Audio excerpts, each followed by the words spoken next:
Sì, sì. Allora, parliamo adesso con lo psicologo perché fa parte della rete di supporto, Certamente dell'albero sì. di aiuto, possiamo anche chiamarlo così, per chi si trova in difficoltà, per imprenditori, artigiani, commercianti, ma anche persone che hanno perso, io direi di estendere non solo gli imprenditori, chi ha perso il lavoro, perché sappiamo Certamente sì, che perché può comunque avere un mutuo, può avere assolutamente. una situazione finanziaria comunque problematica che scaturisce anche dalle, diciamo, quei giochi soliti della banca, come diceva prima il dottor Cesari. Esatto. E allora, analizziamo i vari aspetti che entrano in gioco per riuscire a dare un suggerimento anche per reagire. Beh, intanto i vari aspetti che entrano in gioco riguardano il fatto, per esempio, se uno rimane senza lavoro, è chiaro che deve rivedere la sua immagine come persona, il fatto che, pensate, nel Veneto, ma anche nella nostra società, il maschio che va a casa e porta a casa la pagnotta di pane è un valore.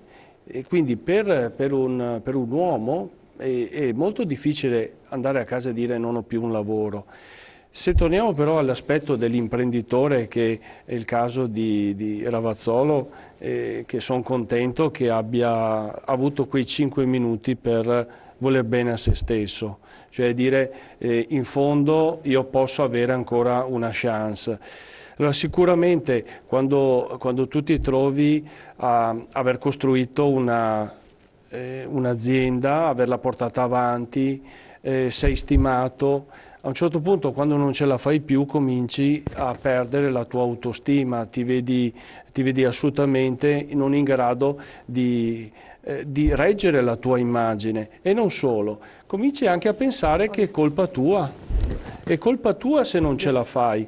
Noi viviamo in un'epoca individualistica dove praticamente se il nostro successo o il nostro insuccesso dipende da noi.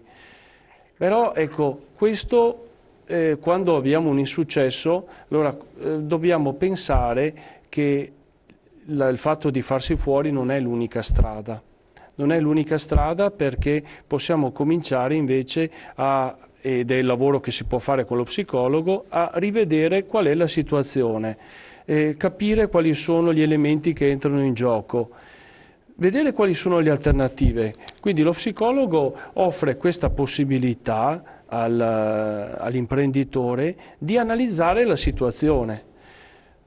Prima con Ravazzolo facevamo la battuta, ma lo psicologo che non ha mai lavorato, che non ha le mani con i calli, come fa a capire l'artigiano? Ecco, io credo che ci va una sensibilità, non tutti gli psicologi possono fare questo mestiere, cioè lo psicologo collettino fa fatica ad andare a occuparsi di psicologia del lavoro, quindi ci sono degli psicologi che sono addestrati per questo, oppure che hanno una sensibilità particolare.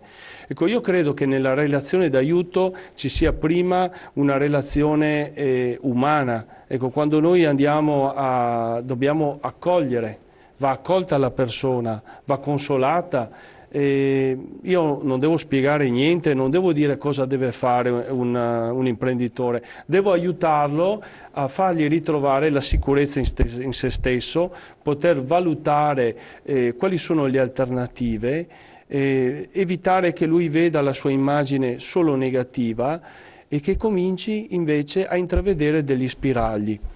Poi parlavamo prima dell'aggressività. Allora io mi sento arrabbiato e di fronte a quello che sta capitando ci si sente arrabbiati. Parlavamo del fatto che ci sono alcune scadenze tipo lo spesometro, no? Io mi sono arrabbiato l'altro giorno quando mi ha detto guarda che devi preparare tutte le tue carte entro martedì. Allora la mia reazione è stata quella di dire ma cavolo. Quindi la mia reazione è stata quella di dirmi, beh, mi sento un po' arrabbiato perché non l'ho sentito molto arrabbiato.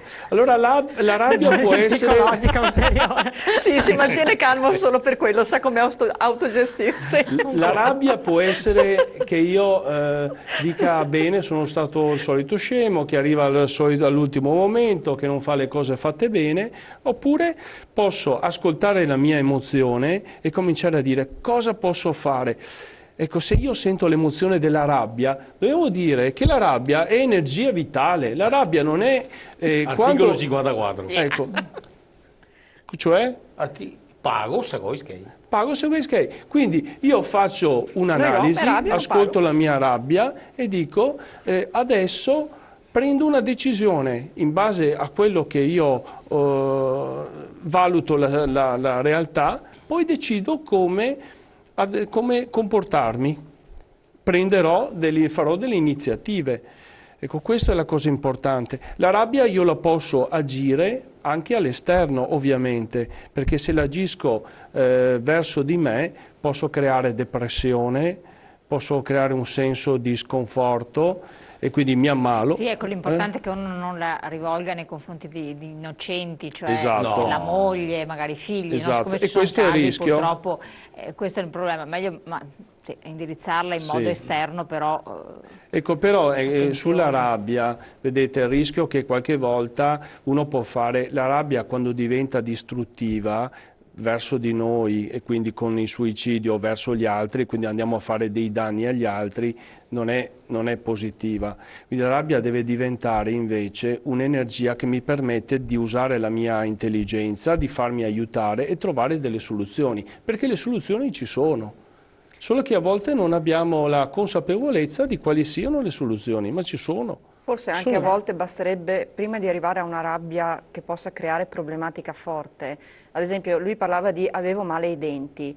Mi è stato insegnato che una delle motivazioni per cui le persone iniziano ad avere male ai denti tante volte è perché non parlano, perché non esternano le problematiche, le emozioni, ma parliamo anche stupidamente, tra virgolette, per abbassare un po' anche la tensione, il discorso delle problematiche familiari tra marito e moglie, con i figli. Sì. Figuriamoci poi rapportate a quelle lavorative, per cui se io inizio a parlare, la mia rabbia non si accumula, non mi viene dolore ai denti, non esplodo, non entro in spirale negativa depressiva.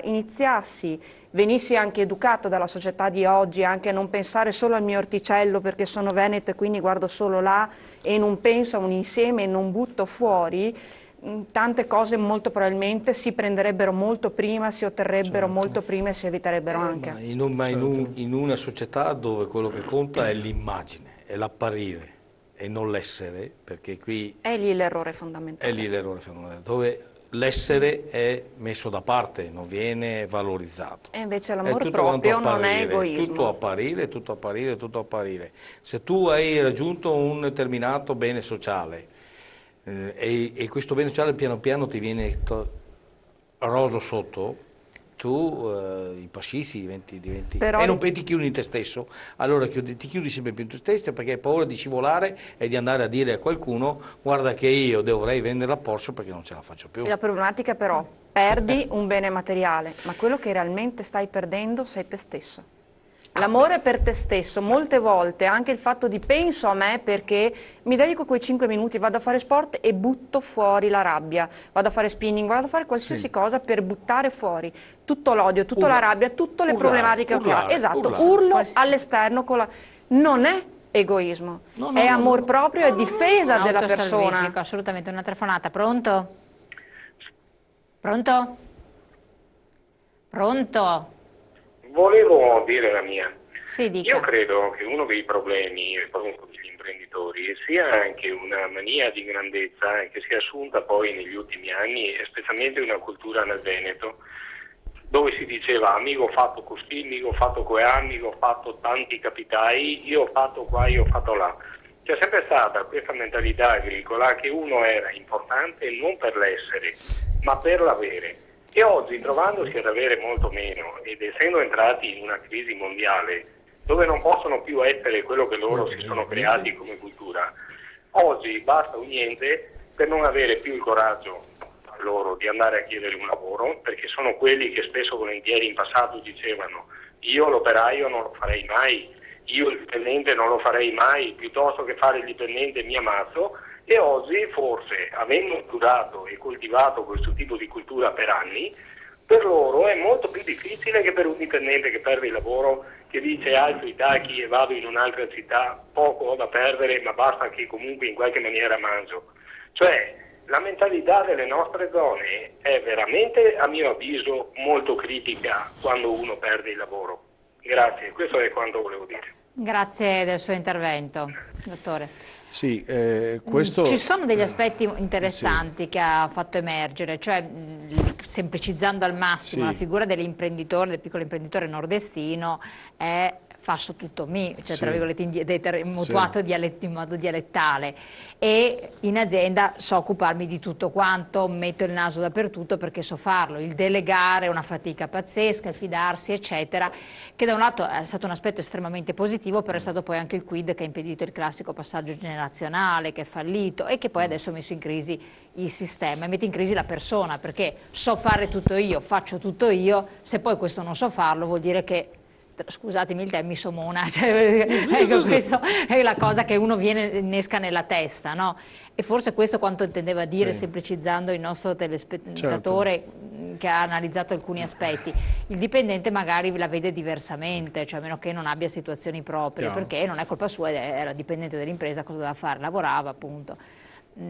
Provi ad analizzare altri elementi che possono emergere per aiutare poi a capire come venirne fuori. Poi vedremo tecnicamente, rispondendo anche ai messaggi che sono arrivati. Sì, questa per esempio la telefonata poneva in luce l'aspetto dell'ambizione, cioè tu vali se produci, se hai accumulato, se riesci a fare, realizzare, espandere sempre di più la tua azienda. Ecco, talvolta questo è un processo anche naturale nelle persone, specialmente nel nord-est. Era importante anche mostrare quello che tu avevi con la macchina o altro, però ecco, è fondamentale fare anche il passaggio inverso, cioè non avere paura di mostrarsi deboli, di dire io non ce la faccio, io ho sbagliato, io ho bisogno di aiuto, ecco, altrimenti si crea un falso sé, si crea una dimensione della propria personalità che non è reale, perché noi non possiamo vivere sempre, andare sempre a 150 all'ora, anzi il limite è 130, no? Purtroppo. Ecco, e quindi dobbiamo anche accettare il fatto che a volte siamo deboli, che dobbiamo ritararci sulla realtà, e questo è anche indice di intelligenza, ritararci sulla realtà, perché altrimenti andiamo avanti senza fare i conti con quello che è il nuovo contesto. O forse una volta tanto andiamo subito in pubblicità, poi ritorniamo anche insieme.